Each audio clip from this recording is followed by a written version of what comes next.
দাঁড়িয়েছি, আমরা মব সন্ত্রাসীদের বিরুদ্ধে দাঁড়িয়েছি, আমরা সন্ত্রাসীদের বিরুদ্ধে দাঁড়িয়েছি, আমরা পুলিশ নামের কলঙ্ক যারা তাদের শাস্তির দাবি নিয়ে দাঁড়িয়েছি, আমরা একজন মাহারা সন্তানেরা মায়ের পক্ষে দাঁড়িয়েছি, একজন বাবা হারা এতিমের পক্ষে দাঁড়িয়েছি, একজন বিধবা নারীর পক্ষে দাঁড়িয়েছি, এই দেশে শান্তির পক্ষে দাঁড়িয়েছি। আমার ভাইরা, একজন মসজিদের ইমাম যখন অপমানিত হয় তাহলে এই দেশের মানুষ সম্মানিত হতে পারে না। আপনারা দেখেছেন শহীদ রইসউদ্দিনকে গাছের সাথে বেঁধে তার গলায় জুতার মালা পরিয়ে দেওয়া হয়েছে, আমাদের প্রশাসন দেখে না তাকে হত্যা করা হয়েছে, প্রশাসন শুনে না তাকে প্রহার করা হয়েছে, প্রশাসন দেখে না সন্ত্রাসীরা যারা তাকে মেরেছে তাদেরকেও প্রশাসন দেখে না, আমাদের মামলা নেয় না, মামলা নিয়েছে উল্টো যে কবরে শহীদ হয়ে কবরে গিয়েছে। কথা বলেন ঠিক কিনা? আমরা সে সকল প্রশাসনের যারা আছেন সতর্ক করে দিতে চাই, শহীদ রইসউদ্দিন বিচ্ছিন্ন কোনো ব্যক্তির নাম নয়। শহীদ রইসউদ্দিন ওই 5ই আগস্টের আগে রংপুরের আবু সাইদ যেমন বর্তমানে সুন্নি জনতার রইসউদ্দিন একটা আবু সাইদ। আমরা এই সতর্কবাণী উচ্চারণ করতে চাই। আমার ভাইরা, ওই আবু সাইদ শহীদ হওয়ার পরে পরিণতি যা হয়েছে আমরা কিন্তু ভুলে যাই নাই। প্রশাসন যদি কানে না যায়, টেকনাফ থেকে তেঁতুলিয়া পর্যন্ত যে আন্দোলন শুরু হয়েছে এই আন্দোলন বন্ধ হবে না। এটা প্রতিটা জেলায়, প্রতিটা থানায়, প্রতি উপজেলায়, প্রতি ইউনিয়নে, প্রতি ঘর, আপনার প্রতি গ্রামে, সংসদ থেকে রান্নাঘর পর্যন্ত আমরা এই আন্দোলন পৌঁছে দেব ইনশাআল্লাহ। সুতরাং মামলা না নিয়ে সুন্নি জনতার সাথে প্রহসন করছেন, এই প্রহসনের পরিণতি ভালো হবে না। আমরা সতর্ক করে দিতে চাই, কয়েক ঘন্টার নোটিশে জাতীয় প্রেস ক্লাবের সামনে এত হাজার হাজার মানুষ আমরা যখন বৃহত্তর কর্মসূচি নিয়ে ডাক দেব, মনে রাখুন, শুনে রাখুন, এই রাজধানী ঢাকা অচল করে দেব। বান্ডেল থাকলে প্রতি সেনমানিতে টাকা বাঁচবে। বিকাশ সেনমানি বান্ডেল কিনে জিতুন প্রতি লেনদেনে।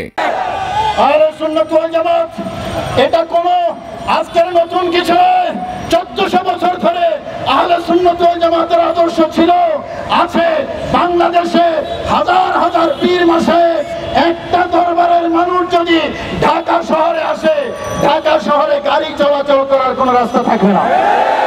সুতরাং সাপের লেজে পা দিয়েছেন, কিন্তু অতি তাড়াতাড়ি, অতি সত্বর রইসউদ্দিন হত্যার সুবিচার নিশ্চিত করুন।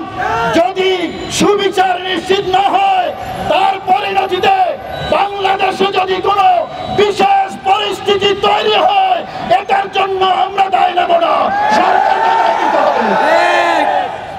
আমার ভাইরা, সুতরাং প্রশাসনের প্রতি আহ্বান জানাচ্ছি, আমার মিডিয়া কর্মী যারা, আপনারা দেখুন সেই পুলিশ, দালাল পুলিশ, উপপরিচালক সে মিথ্যাচার করেছে। পুলিশ আমাদের জনগণের টাকায় পুলিশ বেতন নেয়, মিথ্যাচারের জন্য পুলিশ নয়, সন্ত্রাসীদের পক্ষ নেওয়ার জন্য পুলিশ নয়, মব সন্ত্রাসকে পৃষ্ঠপোষকতা দেওয়ার জন্য পুলিশ নয়।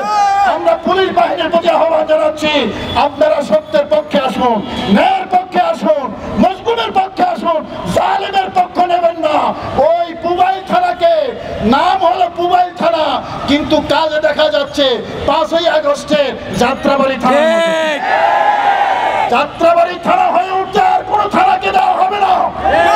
আমরা যাত্রাবাড়ি থানা চাই না, আমরা আদর্শ পুলিশ চাই যারা জনগণের বন্ধু হবে, সন্ত্রাসীদের বন্ধু যারা, তাদের জায়গা বাংলাদেশে হবে না। আমার ভাইরা, আজকের এই বিশাল গণজমায়েত থেকে আমি আরেকটি বিষয়ে আমার সাংবাদিক বন্ধুদের দৃষ্টি আকর্ষণ করব।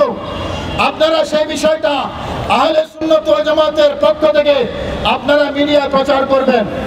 নারী বিষয়ক সংস্কার কমিশন যে রিপোর্ট দিয়েছে আপনারা সেটা দেখেছেন। নারী বিষয়ক সংস্কার কমিশনের সেই রিপোর্ট কোরআন বিরোধী, সুন্নাহ বিরোধী, ইসলাম বিরোধী, শরীয়ত বিরোধী। সন্ত্রাসীরা রইসউদ্দিনকে হত্যা করেছে নারী বিষয়ক